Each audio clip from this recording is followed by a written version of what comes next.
Hello student, मैं भट्ट वैशाली। आज हम स्टैंडर्ड 10th सब्जेक्ट गुजराती का चैप्टर नंबर 2 शरणाईना सूर उसके बारे में समझेंगे। शरणाईना सूर, शरणाई का मतलब एक वाजिंत्र है जो बजाई जाती है, जैसे शादी हो या और कोई अन्य अच्छे प्रसंग हो उसमें ऐसी शरणाई बजाई जाती है। तो वही शरणाई का सुर मतलब आवाज़ अच्छी। तो इसके लेखक है चुनीलाल मडिया। चुनीलाल मडिया का जन्म तारीख 12/8/1922 અને તેમનું અવસાન છે 9/12/1968। ચુનીલાલ કાળીદાસ મડિયાનો जन्म राजकोट जिला धोराजी में थयो हतो। मतलब उनका जन्म धोराजी में हुआ था। कौन सा जिला? राजकोट जिला। तेओ वार्ताकार, नवलकथाकार अने नाट्यकार तरीके प्रसिद्ध छे। तेमना वार्ता संग्रहो जोईए तो घोंघवाता पूर, शरणाईना सूर, पद्मजा, चंपो अने केड़, तेज अने तिमिर आ एमना वार्ता संग्रहो छे। तेमनी महत्वनी बधी नवलकथाओ जोईए तो नवलकथामां छे व्याजनो वारस, वेळावळनी छायडी, લીલુડી ધરતી ભાગ 1 અને 2, ઇન્દ્રધનુષનો 8મો રંગ આ તેમની નવલકથાઓ છે। જ્યારે તેમના એકાંકી સંગ્રહોમાં જોઈએ તો કે રંગદા, વિષમોચન, રક્તતિલક એ તેમના એકાંકી સંગ્રહો છે। આ ઉપરાંત સંપાદન અને અનુવાદ ક્ષેત્રે પણ તેમનું સારું એવું યોગદાન રહ્યું છે અને તેમને રણજીતરામ સુવર્ણચંદ્રક પ્રાપ્ત થયો છે। હવે આ વાર્તા આપણે જોઈએ તો કે આ વાર્તાની અંદર લગ્ન પ્રસંગનું વર્ણન કરવામાં આવ્યું છે। એટલે કે જે પાઠના પાત્રો છે તે પાત્રોની અંદર એક મુખ્ય પાત્ર જે છે તે છે રમઝુ મીર। અને રમઝુ મીરની જે પત્ની છે તે મૃત્યુ પામે છે અને એ પત્ની મૃત્યુ પામ્યા પછી તેની જે 2 વર્ષની પુત્રી છે જેનું નામ છે શકીના, એ રમઝુ મીરની પુત્રી છે। તો કે એ શકીનાના લગ્ન થાય છે અને લગ્ન પછી એ શકીના પણ મૃત્યુ પામે છે। તો કે આ મૃત પુત્રીના સ્મરણ સાથે જોડાઈને આ એક કરુણ બની જાય તેવું હૃદયસ્પર્શી આલેખન આ પાઠની અંદર જોવા મળે છે। જ્યારે પાઠમાં જે લગ્ન પ્રસંગ છે તો કે એ લગ્ન પ્રસંગની અંદર આ રમઝુ મીર એ શરણાઈ વગાડે છે। તો કે જાનવાળા માણે છે કે વધુ પૈસાના લોભમાં રમઝુ મીર શરણાઈ વગાડી રહ્યો છે, પરંતુ તે તો શરણાઈના સૂર દ્વારા પિતૃ હૃદયની ગમગીની એકલતા અને વેદના જ પ્રગટ કરી રહ્યો હતો। રમઝુ દાદમાં જે પૈસા મળે છે તે તો ગૌરીને ભેટ તરીકે આપી દે છે।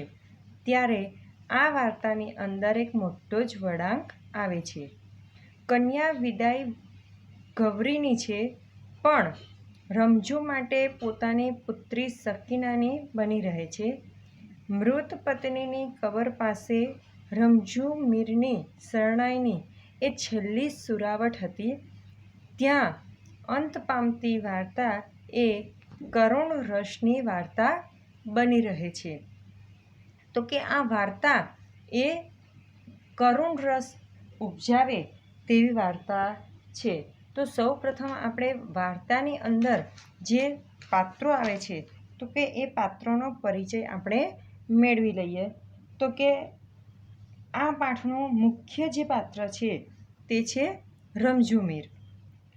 શકીના તે રમઝુ મીરની દીકરી છે. ત્રીજું પાત્ર આવે છે ભૂધર મીરાઈ. ભૂધર મીરાઈની દીકરી છે કે જેનું નામ છે ગૌરી. એટલે કે આ પાઠ લગ્ન પ્રસંગનો છે અને એ ગૌરીના લગ્ન પ્રસંગનો અહીંયા વર્ણન કરવામાં આવ્યું છે. તો કે એ ગૌરીના પિતાનું નામ છે ભૂધર મેરાઈ. ગૌરીને જે પરણવા માટે આવ્યો છે તે ગગો, એનું નામ ગગો છે. અને જે ચોથું એક પાત્ર છે તળસી વેવાઈ. જે તળસી વેવાઈ છે એ આ જે ગૌરી છે તેના સસરા છે. એટલે કે જે ગગો ગૌરીને પરણવા માટે આવ્યો છે તેના પિતાનું નામ છે તળસી વેવાઈ. એટલે કે ભૂધર મેરાઈ એ ગૌરીના પિતા અને તળસી વેવાઈ એ ગૌરીના સસરા છે. તો કે આટલા પાત્રો આ પાઠની અંદર જોવા મળે છે. હવે આપણે પાઠની શરૂઆત કરીએ તો જુઓ અહીંયા કે માંડવો વધાવાઈ ગયો, ગોત્રીજ પાસે પગેલા ઘણું પતી ગયું, ઘરને ટોળલે વરઘોડિયાએ કંકુના થાપા પાડી દીધા. હવે જુઓ કે માંડવો વધાવાઈ ગયો એટલે આપણે જોઈએ कि अगर शादी होती है तो शादी के 2-3 दिन पहले सबसे पहले गणेश स्थापन होती है ना. जब तक कोई भी शुभ कार्य की शुरुआत करनी होती है तो हम लोग हमेशा सबसे पहले गणेश जी की पूजा करते हैं, है ना. तो यहाँ पर भी शादी के 2-3 दिन पहले सबसे पहले गणेश स्थापना होती है. उसी समय ये मंडप का स्थापन पहले किया जाता है, मतलब मंडप की शुरुआत की जाती है, वहाँ पूजा होती है, मतलब उसको आवकारते हैं. बराबर.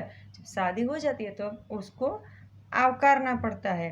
ગોત્રીજ પાસે પગેલા ઘણો પતી ગયો એટલે કે આપણે લગ્ન થઈ ગયા પછી જે જગ્યા પર ગણેશની સ્થાપના કરી છે એમનું ચિત્ર જ બનાવ્યું છે, સ્થાપના કરી છે, જે કુળદેવી છે, મંદિર છે, તો કે ત્યાં પગેલા ઘણો એટલે કે પ્રણામ કરવા, બરાબર, પગે લાગવું એટલે કે તેમના આશીર્વાદ લેવા. તો એ પગેલા ઘણું પણ પતી ગયું એટલે કે ત્યાં ભગવાન ગણેશના, આપણા કુળદેવીના અને મંદિરના આશીર્વાદ લઈ લીધા. ત્યારબાદ ઘરને ટોળલે વરઘોડિયાએ કંકુના થાપા પાડી દીધા. એટલે કે जो घर के बाहर जो कन्या होती है वो हाथ में कंकु लगा के वो थापा लगाती है ना, मतलब तो આ વસ્તુ પણ જ્યારે લગ્ન થઈ જાય ત્યારે કંકુના થાપા પાડે છે ઘરના બહારના ટોલ્લા પર. તો કે એ પણ અહીંયા પતાવી દીધું, આ કંકુના થાપા પણ પાડી દીધા. જાનને શીખ દેવાઈ ગઈ. અહીંયા ગાડી આપણે જોઈએ તો કે દીકરીના ઘરના લોકો જાનને એટલે કે જે મા બાપ હોય તે સામે દીકરાના જે મા બાપ હોય એને શીખ આપતા હોય ને, પોતાની દીકરીને પણ શીખ આપતા હોય કે દીકરીને પણ કહેતા હોય ને કે ભાઈ બીજા ઘરે જવાનું છે ત્યાં બધાને પોતાના માનીને રહેજે, શાંતિથી રહેજે. તો કે આવી બધું શિખામણ જે આપતા હોય ને તો કે આવી બધી શિખામણ પણ અપાઈ ગઈ એકબીજાને. ધર્માદાના લાગનારા ચૂકવાઈ ગયા. હવે અહીંયા આગળ ધર્માદાના લાગનારા એટલે કે જે કંઈ કોઈને દાન આપવું હોય એટલે કે સારા શુકન માટે જે ગરીબ ગુરબા હોય, નાના બાળકો હોય, એને જે કંઈ આપવું કરવું હોય તો એ પણ ત્યાં પતાવી દીધું. વેવાઈઓ એકબીજાને વહાલપૂર્વક ભેટી દીધા. એટલે કે જે વેવાય એટલે છોકરીના મા બાપ અને છોકરાના મા બાપ બંને સામસામે વેવાઈ કહેવાય, બરાબર. તો કે એ વેવાઈઓ પણ હવે સારો પ્રસંગ જે શાંતિથી પૂર્ણ થઈ ગયો, એમ માનીએ ને કે શાંતિથી પૂર્ણ થયો એટલે એકબીજાને ભેટે છે, વહાલપૂર્વક ભેટે છે કે બંને એકબીજાને પેલું કહે ને કે અમારી કંઈ ભૂલચૂક થઈ હોય તો માફ કરજો, અમારી દીકરીને હવે તમારી દીકરી ગણજો, સાચવજો. તો કે આ રીતે બંને એકબીજાને સામસામે શિખામણ આપતા એકબીજાને તેઓ ભેટે છે. રાવણ દીવડો પેટવાઈ ગયો. જ્યારે કન્યા જતી હોય ને ત્યારે કન્યાની માં એ હાથમાં રાવણ દીવડો પકડે, એક રાવણ દીવડો આવે છે એ પ્રગટાવે છે અને આગળ લઈને ચાલે છે. વર કન્યા માફાળા ગાડામાં ગોઠવાઈ ગયા. माफाड़ो गाड़ो એટલે કે बैलगाड़ी तो आती ही है ना, और पीछे जहाँ पर बैठना होता है वहाँ पर मतलब પડદા ઢકા हुआ रहता है, એવું પડદાવાળું ગાડું કે જેની અંદર વરકન્યા બેસી જાય. અત્યારના જમાનામાં તો આપણે જોઈએ છીએ કે હવે તો બધા મોટી મોટી કાર લઈને જ આવતા હોય, તો કારમાં બેસીને જતા રહે, પરંતુ પહેલાં તો આવી કોઈ કાર હતી નહીં. પહેલાં જે જાન આવતી એ ગાડામાં જ આવતી અને ગાડામાં જ પાછી કન્યાને લઈને જતી હતી. તો કે આ પડદાવાળું ગાડું હતું કે જેમાં વર કન્યા બેસી જાય છે. સામેથી આવતી પણિહારીના શુભ સુકન સાંપડી ગયા. હવે આપણે જોઈએ કે કોઈ પણ સારા કાર્ય માટે આપણે જતા હોય, કોઈ अच्छे काम के लिए जाते हैं ना, तो कुछ अच्छा संकेत हो तो हमारा काम अच्छे से पूरा होता है, ऐसा मानते हैं ना. शुभ अपशुकन शुकन अपशुकन ऐसा मानते हैं. जैसे कोई अच्छे काम के लिए निकले हो और सामने से पनिहारी, पनिहारी मतलब पानी भर के आने वाली स्त्री, उसको पनिहारी बोलते हैं ना. तो ऐसी पनिहारी मिल जाए या छोटे छोटे बच्चे हमारे आगे से निकल जाए, वो अच्छे सुकन माना जाता है ना. शुभ सुकन, शुभ संकेत माना जाता है. अगर बिल्ली ने रास्ता काट लिया तो क्या करते हैं हम लोग, है ना, तो तब क्या करते हैं, वो अच्छा सुकून नहीं है, तो कि ऐसे थोड़ी देर के लिए बैठ जाते हैं, उसके बाद निकलते हैं. तो यहाँ पर अभी जान निकलने वाली है, इसलिए सामने से पनिहारी को बुलाया जाता है, तो अच्छा शुकन माना जाता है. वो भी पूरा हो गया.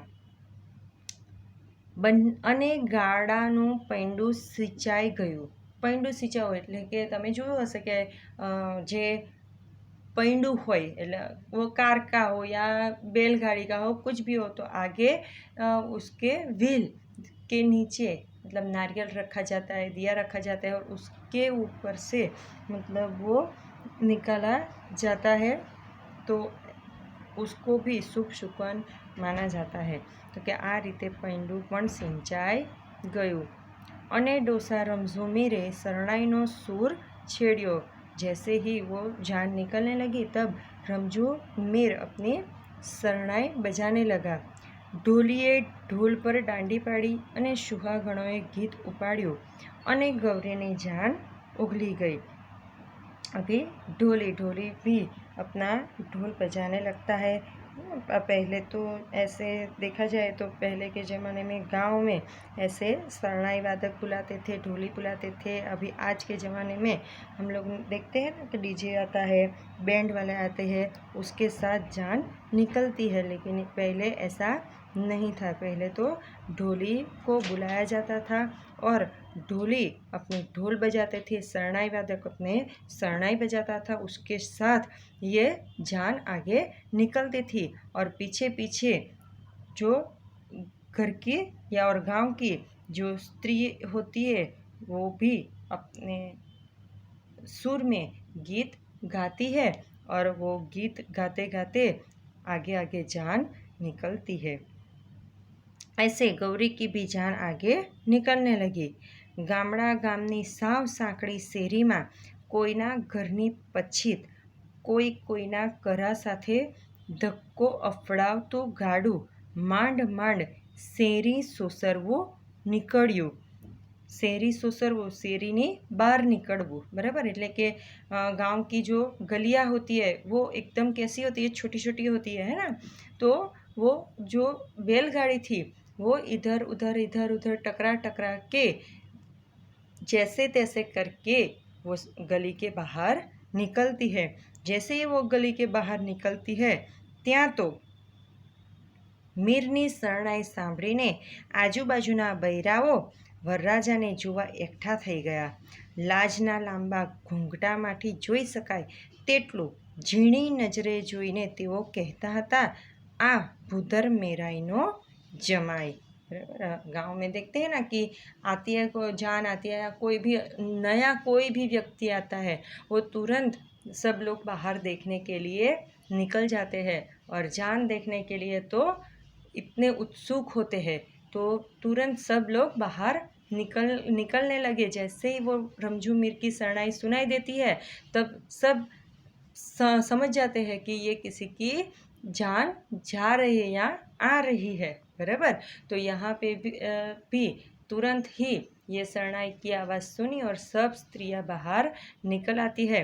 और देखते हैं हम लोग कि जब जो स्त्रियाँ होती हैं उन्होंने ऐसे लंबे लंबे घूंघटे डाले होते हैं ना, तो घूंघटे ऊंचा कर करके वो लोग देखते हैं कि भूधर मेराई का जमाई कैसा है. और उसको देख के सब लोग बोलते हैं कि ये भूधर मेराई का जमाई. ગૌરીનો વર હાથમાં તલવાર લઈને કેવો બેઠો છે? ભૂધર મેરાઈનો જમાઈ એ કોણ? તો કે ગૌરીનો વર.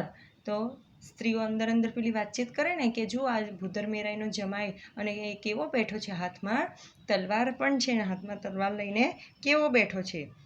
નાકા ઉપર નિયમ મુજબ મેઘો ઢોલ દાદ લેવા આડો ફરીને ફરીને ઊભો હતો.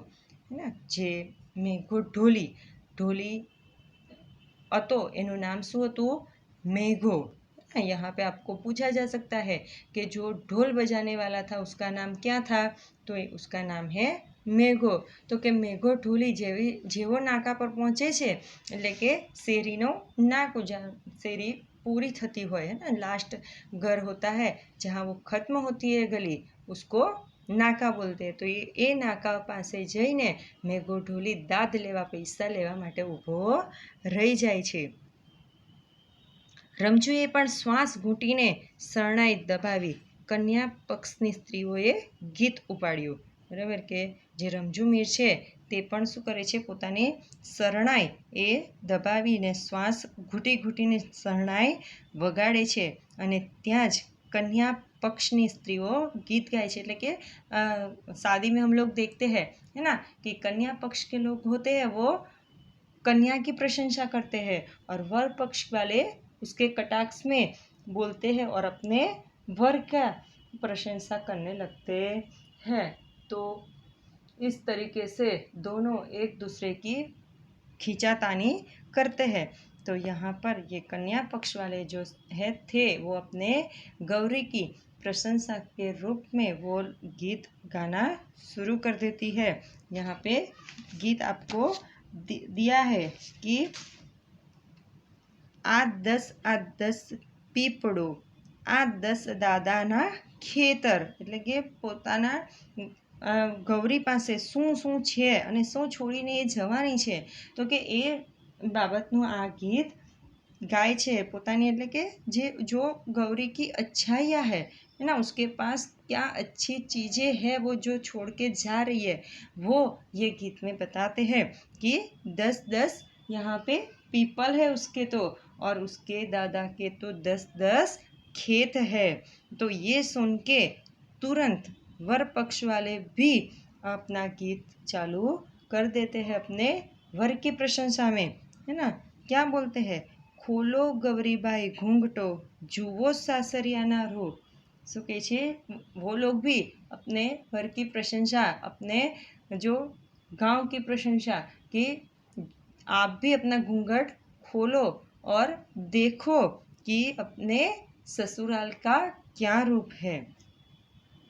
एक राजा राणो ने बीजो राजियो અને ત્રીજો દલીનો દીવાન. શું કહે છે કે તમે आ तमारा सासरियाना रूप जुओ, आपके ससुराल के रूप देखिए कैसे है कि एक तो राणा है, एक राजा है और एक दीवान है. गीतोना सूर વધારે વેધક હતા કે શરણાઈના તે નક્કી કરવું શ્રોતાઓ માટે મુશ્કેલ બની ગયું હતું. શું કહે છે કે એક બાજુ શરણાઈના સૂર વાગતા હતા, જ્યારે એક બાજુ શું થતું હતું કે ગીતો, જે સ્ત્રીઓ હતી તે ગીતો ગાતી હતી. તો બંનેના સૂર એટલા બધા હૃદયસ્પર્શી હતા કે નક્કી કરવું ખૂબ મુશ્કેલ હતું કે શરણાઈના સૂર હૃદયસ્પર્શી છે કે પછી આ ગીતોના સૂર વધારે હૃદયસ્પર્શી છે. એ શ્રોતાઓ જે સાંભળનારા છે તે એને શ્રોતાઓ કહેવાય. તો કે એ શ્રોતાઓ માટે મુશ્કેલ બની ગયું કે કયા સૂર એકદમ વેધક છે. મીરે શરણાઈની એવી તો રમઝટ જમાવી હતી કે વરના બાપ પણ તેના રસાસ્વાદમાં દાદ આપવાનો વિસરી ગયા. મતલબ જે રમઝુ મીરે જે શરણાઈના સૂર વહાવી રહ્યો હતો, તો એ શરણાઈના સૂર એટલા બધા વેધક હતા, એટલા બધા હૃદયસ્પર્શી હતા કે તેને સાંભળવામાં આ જે વરનો બાપ હતો તળસી વેવાય, એના રસાસ્વાદમાં એટલો તલ્લીન થઈ ગયેલું કે દાદ એટલે કે જે પૈસા આપવાના હોય તે પૈસા આપવાનું પણ એ તળસી વેવાય ભૂલી ગયા. અને તેના પરિણામે શું થાય છે તો કે પરિણામે ગીતો અને ઢોલ શરણાઈનો સારી વાર સુધી તાસીરો જ બોલી રહ્યો. मतलब जो दाद देनी पैसा देना रहता है वो तड़सी वेवाई ने दिया ही नहीं, और इसके कारण क्या हुआ तो कि बहुत देर तक मतलब वो ढोल बजती रही, सब वो गीत भी बजता रहा और शरणाई भी बजती रही. क्यों? क्योंकि अगर दाद के पैसे मिले तो बंद करे ना गीत, है ना. तो इसके कारण बहुत देर तक ये सूर चलते रहे. આખરે જ્યારે વરના બાપનો હાથ કોથળીમાં ગયો ને રમજુના હાથમાં પાવલી પડી, ત્યારે જ તેણે પીઠ ફેરવી ને જાન આગળ ચાલી. बराबर. कि अंत में क्या हुआ कि जब तड़सी वेवाई ने अपनी जेब में थैली में हाथ डाला और पावली पहले जब पावली का ज़माना था, अब तो पावली देखने को भी नहीं मिलती होगी, है ना. तो 5 पैसा 10 पैसा पावली मतलब 25 पैसा, तो ऐसा तो, और वो भी बहुत ज़्यादा माना जाता था पावली मतलब. तो वो पावली जब वो रमजू मीर के हाथ में पड़ी तब जाके वो जान आगे निकलती है. રમજૂની શરણાઈએ આખી બજારને જગાડી દીધી હતી. કામઢા વેપારીઓ 1000 કામ પડતા મેલીને ઉગલતી જાનને અવલોકવા દુકાનોને ઉંમરે આવી ઊભા. मतलब जो रमजू की शरणाई थी, वो शरणाई इतनी वेधक थी, इतनी हृदयस्पर्शी थी कि उसने पूरे बाज़ार को जैसे जगा दिया था.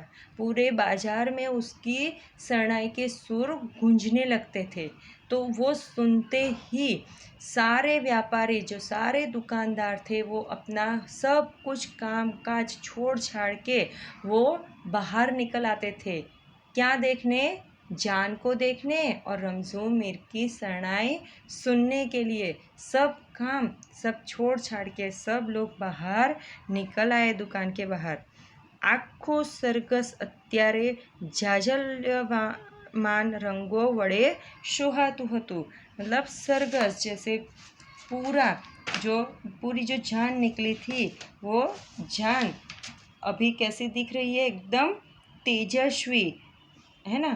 पूरी जान एकदम तेजस्वी, ऐसा प्रकाश फैला रही है जैसे. तो ऐसा ये पूरा ये जो जान निकली है वो दिखाई देता है पूरा सरगस.